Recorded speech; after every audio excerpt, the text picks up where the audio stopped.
Hello, എല്ലാവർക്കും നമ്മുടെ ചാനലിലേക്ക് വീണ്ടും സ്വാഗതം. എല്ലാവരും സുഖമായിട്ടിരിക്കുന്നു എന്ന് വിചാരിക്കുന്നു. ഇന്നത്തെ വീഡിയോയിൽ നമ്മൾ 5 ഡെസ്ക് ഡെക്കോർ ഐഡിയാസാണ് ചെയ്തെടുത്തിരിക്കുന്നത്. വളരെ സിമ്പിളായിട്ട് പെട്ടെന്ന് ചെയ്യാൻ പറ്റുന്ന ടൈപ്പ് ക്യൂട്ടായിട്ടുള്ള കുറച്ച് ഐഡിയാസാണ്. അപ്പോൾ എല്ലാം മിനിയേച്ചർ ടൈപ്പാണ് ചെയ്തിട്ടുള്ളത്. അപ്പോൾ ആദ്യം തന്നെ ഇതുപോലത്തെ കവായ് ഗേൾ സ്റ്റാൻഡിയാണ് നമ്മൾ ഉണ്ടാക്കുന്നത്. അപ്പോൾ ഇതിന് വേണ്ടിയിട്ടൊരു പ്ലാസ്റ്റിക്കിൻ്റെ പീസാണ് വേണ്ടത്. OHP ഷീറ്റ് എടുക്കാം. ഞാനിപ്പം കുട്ടികളുടെ ടോയ്സിൻ്റെ ബോക്സിലൊക്കെ ഉണ്ടാകുന്ന ഇതുപോലത്തെ പ്ലാസ്റ്റിക്കിൻ്റെ സ്ട്രെയിറ്റ് ആയിട്ടുള്ള ഒരു പീസ് കട്ട് ചെയ്തിട്ട് അതിലാണ് ഇതുപോലത്തെ കവായ് ഗേൾ ഇമേജസ് ഒട്ടിച്ചു കൊടുക്കുന്നത്. അപ്പോൾ കവായ് ഗേൾ തന്നെ വേണമെന്നില്ല, വേറെ നിങ്ങൾക്ക് ഇഷ്ടമുള്ള എന്ത് പിക്ചർ വേണമെങ്കിലും ഇതിൻ്റെ അകത്ത് ഒട്ടിച്ചു കൊടുക്കാം. ഒട്ടിച്ചതിന് ശേഷം ഇതൊന്ന് ഷേപ്പിൽ കട്ട് ചെയ്യുക. കട്ട് ചെയ്യുമ്പോൾ ഈ താഴെ ഭാഗത്ത് ഒരു കുഞ്ഞു പീസ് ബാക്കി വെച്ചിട്ട് വേണം കട്ട് ചെയ്യാൻ.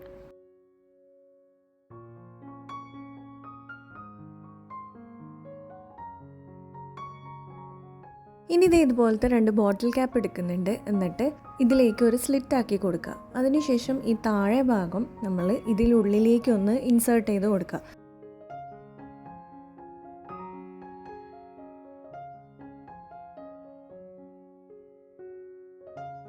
ഇനി താഴെ ഭാഗത്ത് എക്സ്ട്രാ വരുന്നത് ജസ്റ്റ് ഒന്ന് കട്ട് ചെയ്ത് കൊടുക്കുക. ഇനി വേണമെങ്കിൽ മാത്രം ഗ്ലൂ അപ്ലൈ ചെയ്താൽ മതി. ഇതങ്ങനെ തന്നെ നിന്നോളും. രണ്ടും ഇതുപോലെ ചെയ്തെടുത്തിട്ടുണ്ട്. അപ്പോൾ ക്യൂട്ടായിട്ടുള്ളൊരു കവായ് സ്റ്റാൻഡി പിക്ചർ നമുക്ക് റെഡിയായി കിട്ടും. അപ്പോൾ ഇതിൻ്റെ ഫൈനൽ ലുക്ക് വരുന്നത് ഇതാണ്. അടുത്ത ഡെസ്ക് ഡെക്കോർ ചെയ്യാൻ വേണ്ടിയിട്ട് ഇതേപോലത്തെ 4 ഐസ്ക്രീം സ്റ്റിക്കാണ് വേണ്ടത്. പിന്നെ റബ്ബർ ബാൻഡും വേണം. അപ്പോൾ ഞാൻ കുറച്ച് ക്യൂട്ടായിട്ടുള്ള കളേർഡ് റബ്ബർ ബാൻഡ്സ് ആണ് എടുക്കുന്നത്. ഇനി 2 ഐസ്ക്രീം സ്റ്റിക്ക് ഇതേപോലെ പിടിച്ചിട്ട് അതിനെ ഒരുമിച്ചൊന്ന് റബ്ബർ ബാൻഡ് ഇട്ട് കൊടുക്കുക. ഇങ്ങനെ 4 സൈഡിലും നമ്മൾ ചെയ്തെടുക്കണം. ഒരു ഫ്രെയിമാണ് നമ്മൾ ചെയ്തെടുക്കുന്നത്. ഗ്ലൂ പോലും യൂസ് ചെയ്യാതെ പെട്ടെന്ന് ചെയ്തെടുക്കാൻ പറ്റുന്ന ഒരു ഫ്രെയിമാണ് ഉണ്ടാക്കിയെടുക്കുന്നത്.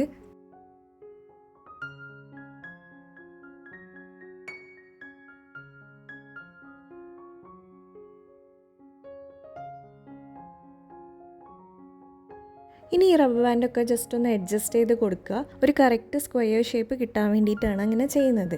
ഇപ്പോൾ തന്നെ നമ്മളുടെ ഫ്രെയിം റെഡി ആയിട്ടുണ്ട്. ഇനി ഇതിൽ വെക്കാൻ ഒരു പിക്ചർ നമ്മൾ പ്രിൻറ്റ് ചെയ്ത് എടുക്കുക. അപ്പോൾ ഞാനിപ്പോൾ നമ്മളുടെ ചാനലിൻ്റെ ലോഗോ തന്നെയാണ് എടുക്കുന്നത്. ആ ഒരു പിക്ചർ നമ്മളൊരു കാർഡ്ബോർഡിലേക്ക് ഒന്ന് ഒട്ടിച്ചു കൊടുക്കണം. ജസ്റ്റ് ഒന്ന് കുറച്ച് സ്ട്രോങ് ആയി നിൽക്കാനാണ്. ഇനി അതിൻ്റെ 4 കോർണറും ഇതേപോലെ ആ ഫ്രെയിമിൻ്റെ ബാക്കിലേക്ക് റബ്ബർ ബാൻഡിൻ്റെ ഉള്ളിലേക്ക് ഒന്ന് ഇതേപോലെ വെച്ച് കൊടുക്കുക. ഇപ്പോൾ നമ്മളുടെ പിക്ചർ ഇനി അവിടെ നിന്ന് അനങ്ങില്ല. ഇപ്പോൾ തന്നെ നമ്മളുടെ ക്യൂട്ടായിട്ടുള്ള ഡെസ്കിൽ വെക്കാൻ പറ്റുന്ന ഒരു ഫ്രെയിം റെഡി ആയിട്ടുണ്ട്. ആ പിക്ചർ അവിടെ തന്നെ നിന്നോളും. ഇതിലൊന്നും യൂസ് ചെയ്യാതെ ഈസി ആയിട്ട് ചെയ്ത ഒരു ഫ്രെയിമാണ്. ഇനി ജസ്റ്റ് ഒന്ന് ഭംഗിയാക്കാൻ വേണ്ടിയിട്ടും ആ റബ്ബർ ബാൻഡ്സ് ഒന്ന് ഹൈഡ് ചെയ്യാൻ വേണ്ടിയിട്ടും ഞാൻ കുറച്ച് സ്റ്റിക്കേഴ്സ് അവിടെ ഇവിടെ ആയിട്ട് ചെയ്യുന്നുണ്ട്. അപ്പോൾ അത് ചെയ്യണമെന്ന് ഒരു നിർബന്ധവും ഇല്ല, വേണമെങ്കിൽ മാത്രം ചെയ്താൽ മതി. അപ്പോൾ ഇതാണ് നമ്മളുടെ ഫ്രെയിമിൻ്റെ ഫൈനൽ ലുക്ക് വരുന്നത്. വീഡിയോസ് ഇഷ്ടപ്പെടുകയാണെങ്കിൽ ഒന്ന് ലൈക്ക് ചെയ്യുക. പിന്നെ നിങ്ങളുടെ അഭിപ്രായങ്ങളൊക്കെ ഒന്ന് കമൻറ്റ് ചെയ്യുക. അതേപോലെ സബ്സ്ക്രൈബ് ചെയ്യാതെ ആരെങ്കിലും കാണുന്നുണ്ടെങ്കിൽ പ്ലീസ് ഒന്ന് സബ്സ്ക്രൈബ് ചെയ്ത് സപ്പോർട്ട് ചെയ്യുക. അടുത്തതും ഒരു ക്യൂട്ടായിട്ടുള്ള ഡെസ്ക് ഡെക്കോറാണ്. അപ്പോൾ നമ്മളൊരു പേപ്പർ എടുത്തിട്ട് ഇതേപോലെ ഒരു കവായ് കൗവിൻ്റെ ഇമേജാണ് വരച്ചെടുക്കുന്നത്.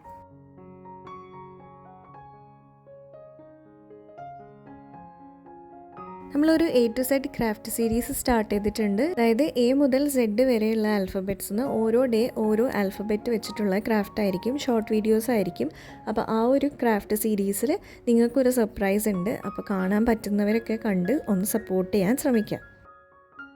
എന്താണ് സർപ്രൈസ് ഉള്ളത് എന്തായാലും ഞാൻ ഏതെങ്കിലും ഒരു വീഡിയോയിൽ അപ്ഡേറ്റ് ചെയ്യാം. ഇനി കൗവിനെ ഒന്ന് കളർ ചെയ്തെടുക്കണം. അപ്പം കവായ് കവ് ആയതുകൊണ്ട് തന്നെ ഇഷ്ടമുള്ള കളർ കൊടുക്കാം. ഞാനിപ്പോൾ ബ്ലാക്ക് ആൻഡ് വൈറ്റ് കവാണ് ചെയ്യുന്നത്. ഇനി ഇതിനെ ഷേപ്പിലൊന്ന് കട്ട് ചെയ്തെടുക്കണം. പിന്നെ വേണ്ടുന്നത് ഇതേപോലത്തെ ഒരു ബോട്ടിൽ ക്യാപ്പാണ്. ഞാനിപ്പോൾ ബ്ലാക്ക് ആൻഡ് വൈറ്റ് കവ് ആയതുകൊണ്ടാണ് ഒരു ബ്ലാക്ക് ബോട്ടിൽ ക്യാപ്പ് എടുത്തിട്ടുള്ളത്. ഇനി അതിൻ്റെ ഫ്രണ്ടിൽ ഡബിൾ സൈഡ് ടേപ്പ് ഒട്ടിച്ചിട്ട് ഇതേപോലെ ആ കൗവിൻ്റെ പിക്ചർ ഒന്ന് ഇതിൻ്റെ മുന്നിലായിട്ട് ഒട്ടിച്ചു കൊടുക്കാം. ഇനി ഈ ബോട്ടിൽ ക്യാപ്പിൻ്റെ ഉള്ളിൽ താഴെ ഭാഗത്തായിട്ട് ഇതേപോലെ ഒരു കുഞ്ഞി പീസ് ക്ലേ വെച്ചിട്ട് ഒട്ടിച്ചു കൊടുക്കണം. ഇപ്പോൾ നമുക്ക് ഒരു ആടിക്കളിക്കുന്ന കൗ റെഡിയാവും. വരച്ചെടുക്കാൻ ബുദ്ധിമുട്ടുണ്ടെങ്കിൽ ഇതേപോലെ ഇഷ്ടമുള്ള ഒരു പിക്ചർ എടുത്തിട്ട് കട്ട് ചെയ്തിട്ട് അതിനെയും ബോട്ടിൽ ക്യാപ്പിലാക്കിയിട്ട് ഇങ്ങനെ ഒട്ടിച്ചു കൊടുത്തു കഴിഞ്ഞാൽ ഡെസ്കിൽ വെച്ച് കഴിഞ്ഞാൽ ഇതിങ്ങനെ നമ്മൾ തൊട്ടുകൊണ്ടിരിക്കുമ്പോൾ ഇതിങ്ങനെ ആടിക്കളിക്കും. അപ്പോൾ അത്രയേ ഉള്ളൂ. ക്യൂട്ടായിട്ട് സിമ്പിളായിട്ടുള്ള ഐഡിയ ആണ്.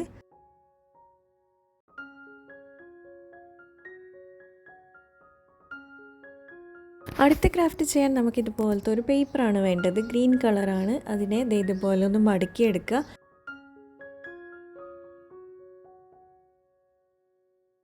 എന്നിട്ട് കുറച്ചധികം സർക്കിൾ ഷേപ്സ് കട്ട് ചെയ്തെടുക്കുക.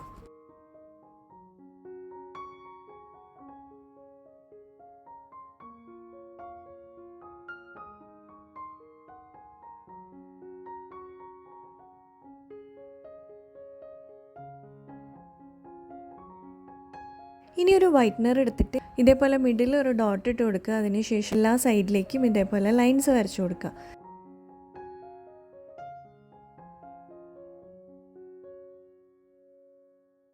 ഇനി ഇതിനൊരു കുഞ്ഞ് കട്ടാക്കിയിട്ട് ഒരു ഗ്ലൂ വെച്ചിട്ട് ഒട്ടിച്ചു കൊടുക്കുക. ഇപ്പോൾ നമുക്ക് ഏകദേശം ഒരു കർവ് ഷേപ്പുള്ള സർക്കിൾസ് കിട്ടും. ഇനി ഒരു കമ്പി എടുത്തിട്ട് അറ്റം ഇതേപോലെ ഒരു സർക്കിൾ ഷേപ്പിൽ വളച്ചു കൊടുക്കുക. എന്നിട്ട് ഈ ഓരോ സർക്കിൾസും അതിൻ്റെ മേലെയായിട്ട് ഒട്ടിച്ചു കൊടുക്കുക. ഇങ്ങനെ കുറച്ചധികം ചെയ്തെടുക്കുക.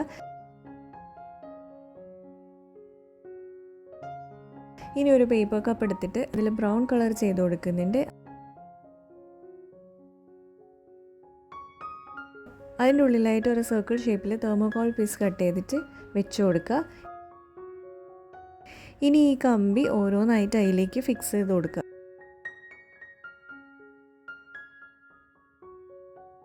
ഇപ്പോൾ നമുക്കൊരു ക്യൂട്ടായിട്ടുള്ള ആർട്ടിഫിഷ്യൽ പ്ലാന്റ് റെഡി ആയിട്ടുണ്ട്.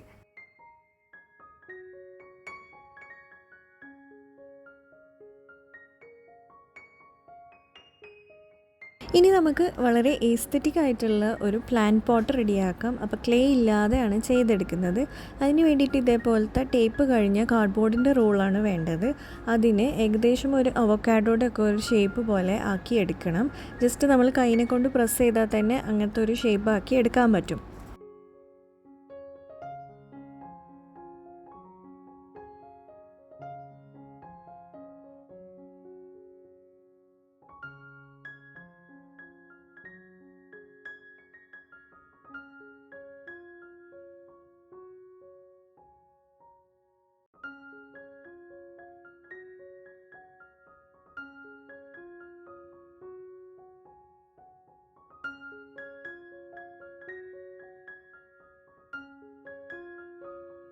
ഇനി ഈ ഒരു മേലെ ഭാഗത്ത് നമ്മളൊരു ഹോൾ ഉണ്ടാക്കി കൊടുക്കണം.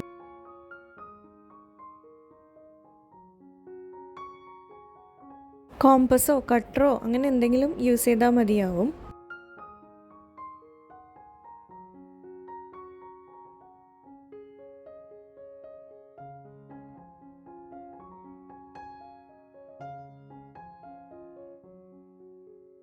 ഇനി ഫെവിക്കോളും വെള്ളവും കൂടെ ഒന്ന് മിക്സ് ചെയ്തിട്ട് ഈ ഒരു ടേപ്പ് റോളിൻ്റെ മേലേക്ക് ആക്കി കൊടുക്കുക. എന്നിട്ട് ടിഷ്യൂ വെച്ചിട്ട് ഇതൊന്ന് മൊത്തമായിട്ട് കവർ ചെയ്തെടുക്കുക.